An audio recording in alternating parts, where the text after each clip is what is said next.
Kemudian kita akan mendengarkan dari Pak Raja dan Pak Budi secara nasional apa yang sudah dilakukan. Bahkan kabarnya sudah terjadi pembicaraan tripartit dengan staf khusus Istana Kepresidenan. Tapi sampai sekarang realisasinya juga belum. Dari 4% yang dijanjikan ternyata tidak ada. Hanya berapa persen? Pak Raja saya minta untuk menjelaskan itu.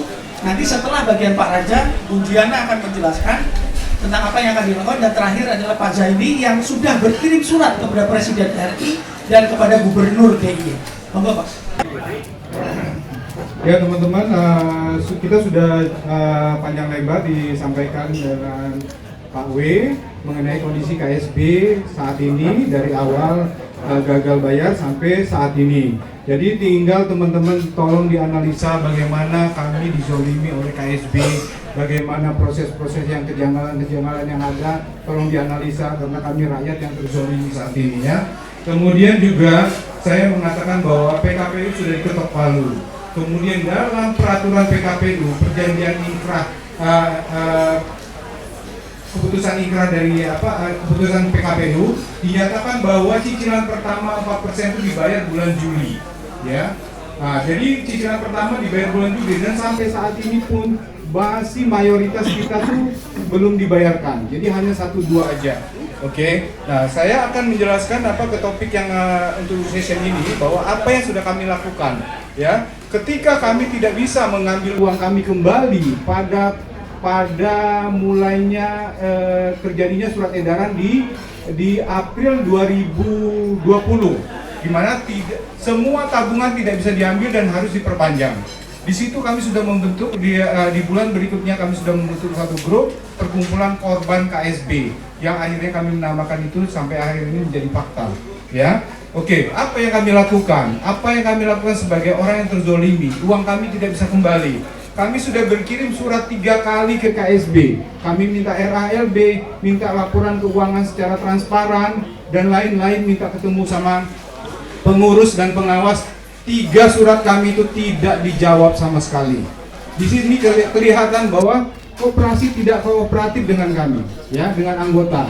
Dia tidak menempatkan anggota sebagai pemilik, tapi dia menempatkan anggota sebagai nasabah mungkin, ya, dan mereka adalah penguasa. Itu satu hal. Kemudian apa yang kami lakukan ketika tidak ada jawaban dari beliau, kami mengadu kemana? Ke induknya, ke ibunya koperasi, yaitu Kemenko. Kami melayangkan 3 surat ke Kemenko, dan teman-teman harus tahu tidak ada satupun surat kami dibalas oleh Kemenko. Padahal kami membuat list di belakang surat itu, lampiran list teman-teman yang mendukung kegiatan kami itu, ya, pada saat itu ya. Kemudian kami membuat satu surat ke Ombudsman dan itu pun tidak ditanggapi, ya, tidak dibalas surat kami. Apa yang terjadi? Kami sempat demo di pengadilan Jakarta.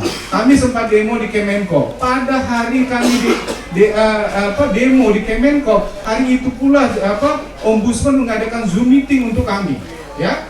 Hari itu pula sorenya dia mengadakan Zoom meeting dan kami ikut Zoom meeting. Di Zoom meeting kami ceritakan apa yang terjadi. Tapi teman-teman harus tahu bahwa dari Zoom meeting itu tidak ada hasil sama sekali. Kami selalu menanyakan ke bagian dari yang bertanggung jawab di Ombudsman. Di Ombudsman ini, Ombudsman Republik Indonesia, ya, ORI, ya, di Jakarta, ya, Kuningan.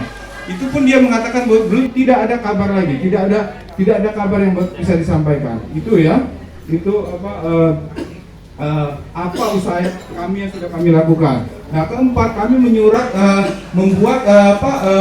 minta bantuan ke Muldoko untuk difasilitasi dengan Presiden. Alhamdulillah ini berhasil, ya. Dalam arti staf Presiden menghubungi kami untuk Zoom meeting, ya. Zoom meeting pertama kami ada 3 parti yang terlibat, adalah Kemenko, kemudian kami sebagai perwakilan anggota, kemudian staf Presiden.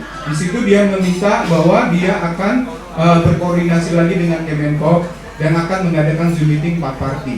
Jadi setelah dari situ 1 bulan kemudian, nanti bagaimana sih proses dari Zoom meeting itu berlangsung? Nanti rekan saya Pak Budi akan menjelaskan bagaimana hasilnya ya. Kemudian keempat, kami tetap setelah kami tetap mendekati Kemenkop dan hasilnya gimana nanti akan saya jelaskan setelah rekan saya Pak Budi menjelaskan bagaimana kronologi Zoom meetingnya. Silakan Pak Budi. Ya, baik, terima kasih Pak Raja.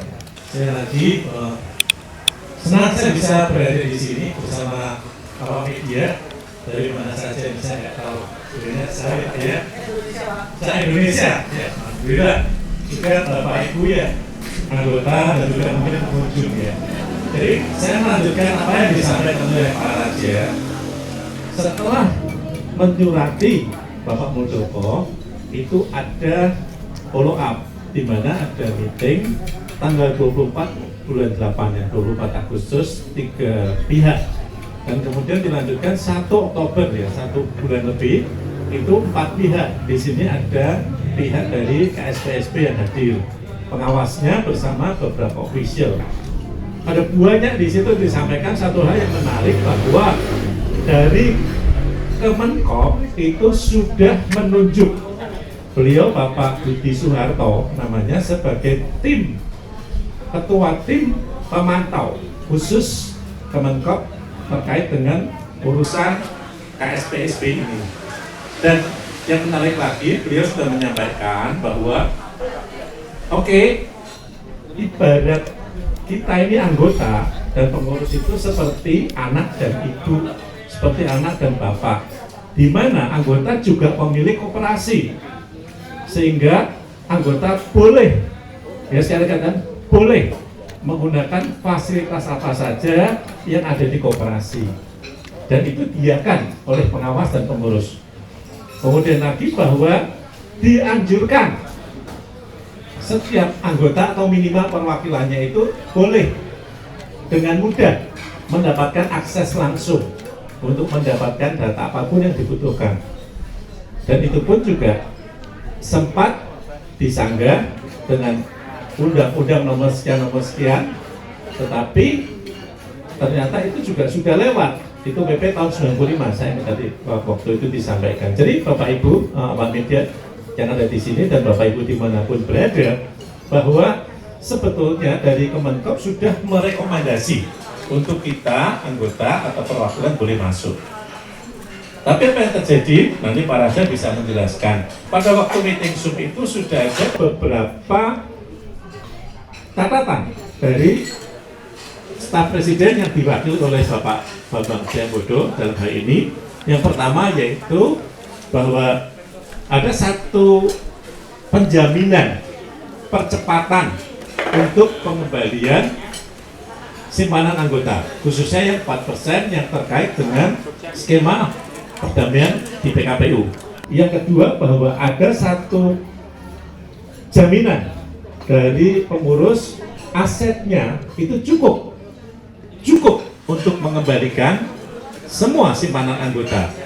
Kemudian yang ketiga bahwa setiap perwakilan khususnya dari daerah ya, itu boleh dan harus dibuka seluas-luasnya ke setiap cabang di KSPSB dimanapun itu berada, dan itu juga diiakan oleh pengawas dan pengurus. Kemudian yang keempat bahwa juga ada satu jalinan komunikasi yang baik antara anggota dengan pengurus yang selama ini seperti disampaikan oleh Pak W, oleh Pak Ari tadi, juga oleh Pak Raja terakhir, itu sangat sulit sekali Bapak Ibu. Nah, Bapak Ibu, saya perlu tekankan di sini sebagai humas dari tim kerja fakta nasional, mengapa ini dibuat?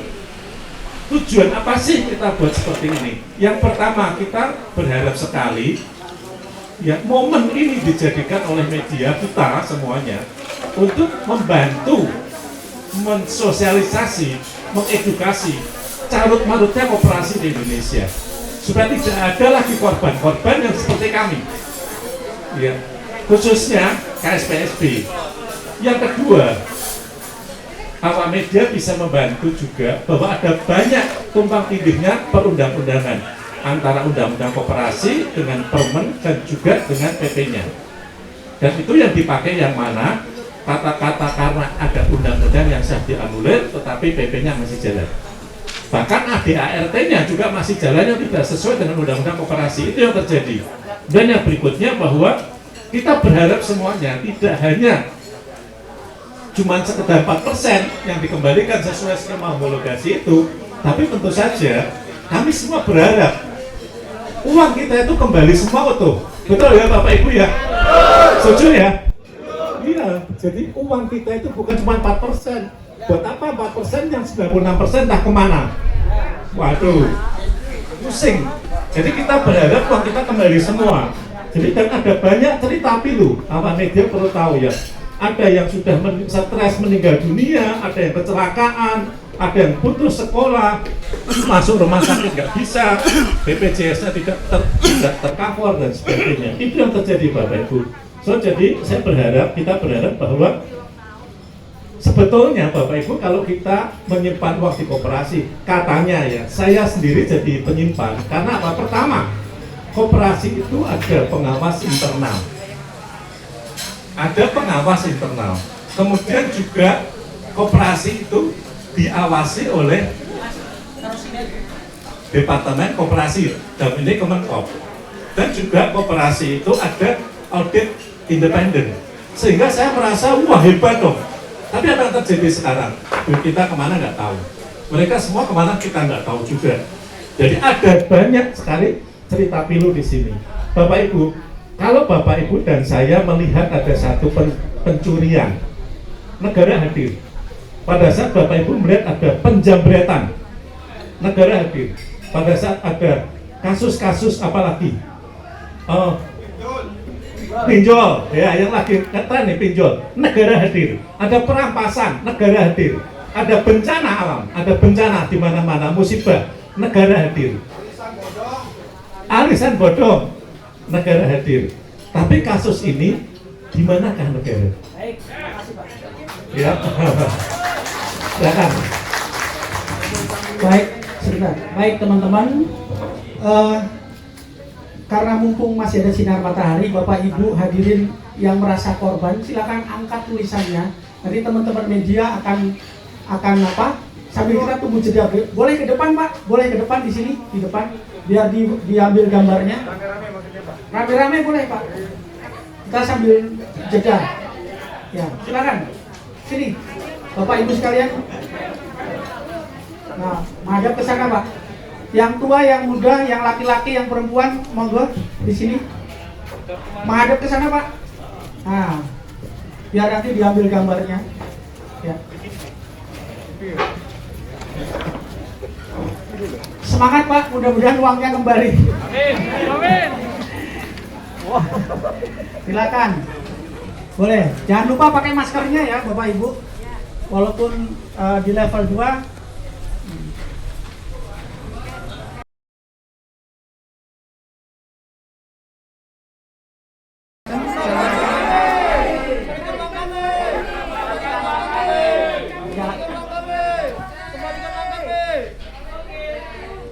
Kembalikan uang kami. Iya Pak, sabar Pak, sabar Pak. Lagi Pak. Wah, tangannya satu nomor Pak. Kembalikan uang kami. Boleh. Jangan rampok uang kami. Jangan rampok uang kami. Kami butuh makan, butuh uang. Kembalikan uang kami. Kami butuh modal kami. Pengurus dolen. Itu yang keras itu harus dolen. Kalau pengurus terbukti bersalah harus dipidanakan. Ya, kembalikan uang kami. Baik, Bapak Ibu sudah ya, kembali ke tempatnya, tapi kembali ke tempatnya juga tetap masih mengacungkan apa? Silakan kembali ke tempat duduknya. Nanti biar teman-teman media akan mengambil gambarnya juga sambil di tempat Bapak Ibu duduk. Ini berbahaya sekali. Dan ini memiliki dampak. Kementeriannya, nggak ada suaranya. Kementerian Koperasi nggak ada suaranya. Ya, Kalau terbukti baik Bapak Ibu bersalah, sekalian, kembali pidanakan. lagi. Ya, silakan. Kembalikan uang kami. Selamat balik. Keputusan sudah tulis notulen ya mungkin para anggota sudah menerima 70%. Sebelumnya saya juga menanjung meeting sama Pak Iwan. Waktu itu mengatakan adalah marketing. Marketing itu juga mereka berusaha untuk mencoba berbagai cara agar uang-uang anggotanya dikembalikan. Karena bukan apa, mereka sebagai marketing, mereka juga anggota. Ada uang mereka yang tersimpan di sana dan mereka mengharapkan uang itu kembali. Dari keterangan Pak Toto tadi, jelas bahwa PP, pengurus pengawas koperasi, selalu menjanjikan mengulur-ulur waktu, ya. Dan tolong juga ditekankan bahwa di inkrahnya keputusan PKPU bulan Juli dibayarkan dan sampai saat ini banyak sekali yang masih belum dibayarkan, itu pun hanya 4%. Jadi tolonglah teman-teman bantu nasib rakyat yang dizolimi ini, karena kami semua LP yang ada saat ini, kebanyakan mayoritas LP kami semua tidak berakhir, ya. Jadi kami memohon juga ke kepolisian keseriusannya untuk membantu rakyat. Ya, untuk kelompok saya sendiri 1 tahun lebih LP saya itu sampai sekarang tidak selesai. Ya, jadi disampaikan juga bahwa kami menjerit minta kepolisian serius menangani kasus kami, membantu rakyat. Selesaikanlah LP-LP yang ada pada saat ini. Itu aja dari saya. Thank you.